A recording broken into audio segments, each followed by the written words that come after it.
Hi hello ನಮಸ್ಕಾರ ಸ್ನೇಹಿತರೆ. ಇವತ್ತಿನ ಈ ಒಂದು ವಿಡಿಯೋದಲ್ಲಿ ಇಂದಿನ ಅನೇಕ ಮಾರುಕಟ್ಟೆಗಳಲ್ಲಿ ಈರುಳ್ಳಿಯ ಮಾರುಕಟ್ಟೆ ಬೆಲೆ ಯಾವ ರೀತಿಯಾಗಿದೆ ಅಂತಕ್ಕಂಥದ್ದನ್ನು ಈ ಒಂದು ವಿಡಿಯೋದಲ್ಲಿ ಸಂಪೂರ್ಣವಾಗಿ ನೋಡ್ತಾ ಹೋಗೋಣ ಸ್ನೇಹಿತರೆ. ಮೊದಲಿಗೆ ಪುಣೆ ಮಾರುಕಟ್ಟೆಯಲ್ಲಿ ಒಂದು ಕ್ವಿಂಟಲ್ ಈರುಳ್ಳಿಯ ಬೆಲೆ 600 ರೂಪಾಯಿದಿಂದ 2000 ರೂಪಾಯಿ ತನಕ ಇರುವಂಥದ್ದು. ಹಾಗೆ ಬಿಜಾಪುರ ಮಾರುಕಟ್ಟೆಯಲ್ಲಿ 1000 ರೂಪಾಯಿದಿಂದ 1800 ರೂಪಾಯಿ ತನಕ ಇರುವಂಥದ್ದು. ಹಾಗೆ ಗುಲ್ಬರ್ಗ ಮಾರುಕಟ್ಟೆಯಲ್ಲಿ 1000 ರೂಪಾಯಿದಿಂದ 2200 ರೂಪಾಯಿ ತನಕ ಇರುವಂಥದ್ದು. ಹಾಗೆ ಬಾದಾಮಿ ಮಾರುಕಟ್ಟೆಯಲ್ಲಿ 1000 ರೂಪಾಯಿದಿಂದ 2400 ರೂಪಾಯಿ ತನಕ ಇರುವಂಥದ್ದು.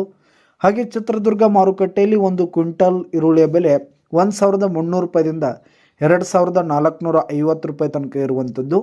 ಹಾಗೆ ಗಂಗಾವತಿ ಮಾರುಕಟ್ಟೆಯಲ್ಲಿ 1000 ರೂಪಾಯಿದಿಂದ 2300 ರೂಪಾಯಿ ತನಕ ಇರುವಂಥದ್ದು.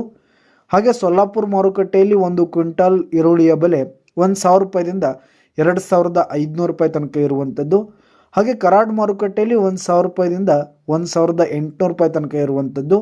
ಹಾಗೆ ಸಾಂಗ್ಲಿ ಮಾರುಕಟ್ಟೆಯಲ್ಲಿ ಒಂದು ಕ್ವಿಂಟಲ್ ಈರುಳ್ಳಿಯ ಬೆಲೆ 600 ರೂಪಾಯಿದಿಂದ 2300 ರೂಪಾಯಿ ತನಕ ಇರುವಂಥದ್ದು.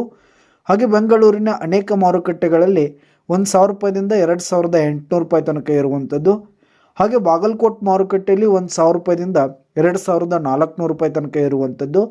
ಹಾಗೆ ಕೊಲ್ಹಾಪುರ ಮಾರುಕಟ್ಟೆಯಲ್ಲಿ ಒಂದು ಕ್ವಿಂಟಲ್ ಈರುಳ್ಳಿಯ ಬೆಲೆ 500 ರೂಪಾಯಿದಿಂದ 2250 ರೂಪಾಯಿ ತನಕ ಇರುವಂಥದ್ದು. ಹಾಗೆ ಹುಬ್ಬಳ್ಳಿ ಮಾರುಕಟ್ಟೆಯಲ್ಲಿ 1000 ರೂಪಾಯಿದಿಂದ 2200 ರೂಪಾಯಿ ತನಕ ಇರುವಂಥದ್ದು. ಹಾಗೆ ಬಾರಾಮತಿ ಮಾರುಕಟ್ಟೆಯಲ್ಲಿ 500 ರೂಪಾಯಿದಿಂದ 1800 ರೂಪಾಯಿ ತನಕ ಇರುವಂಥದ್ದು. ಹಾಗೆ ದಾವಣಗೆರೆ ಮಾರುಕಟ್ಟೆಯಲ್ಲಿ 1200 ರೂಪಾಯಿದಿಂದ 2200 ರೂಪಾಯಿ ತನಕ ಇರುವಂಥದ್ದು. ಹಾಗೆ ರಾಯಚೂರು ಮಾರುಕಟ್ಟೆಯಲ್ಲಿ 1000 ರೂಪಾಯಿದಿಂದ 2200 ರೂಪಾಯಿ ತನಕ ಇರುವಂಥದ್ದು ಸ್ನೇಹಿತರೆ.